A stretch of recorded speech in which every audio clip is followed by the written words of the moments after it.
look at a much larger level, people who are connected. Somebody, I think Morzovi yesterday said about how the internet is a connecting machine. And no, I think Jeff Jarvis talked about it.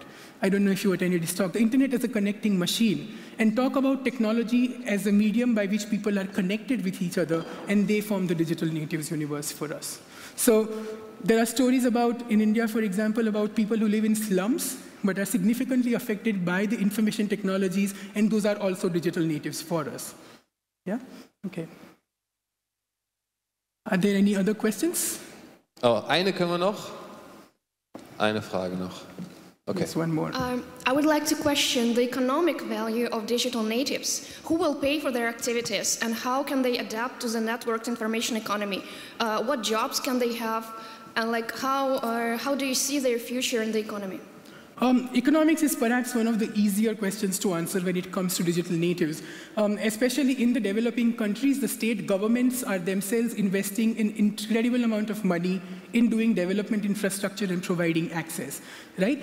So that in India, for example, we have a mission called Vision 2020, where by the year 2020, 80% of the Indian population will be connected via the internet and will be online.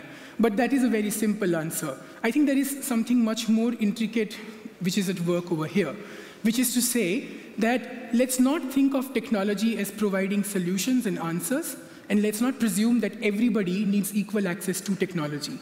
That access to technology is not just material in terms of clicking on an internet, it is also experiential, it is also at the level of imagination in some form or the other.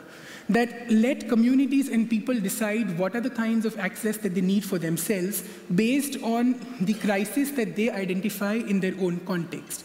So that if there is a group of people who needs access to technology in order to look at questions of livelihood, then let them approach those technologies from those particular angles rather than inviting a Microsoft into the country and creating a global access protocol for the entire nation, right? So I hope I'm trying to answer your question, which is to say that there is much more to economics than livelihood, that there is also questions of entitlement, of legacies, of culture, of heritage, of belonging, of nationality, and so on, which are a part of the digital native identity as well.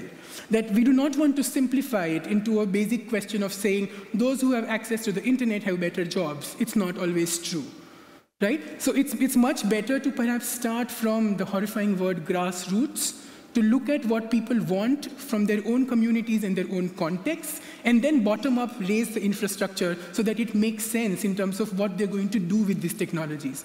So the examples I was showing you were about people who identified what they want to do with technology, and how then different mechanisms of infrastructure development were put into place in order to do that at different times. So, das war's jetzt. Thank you very much. Thank you. Nishan Shah.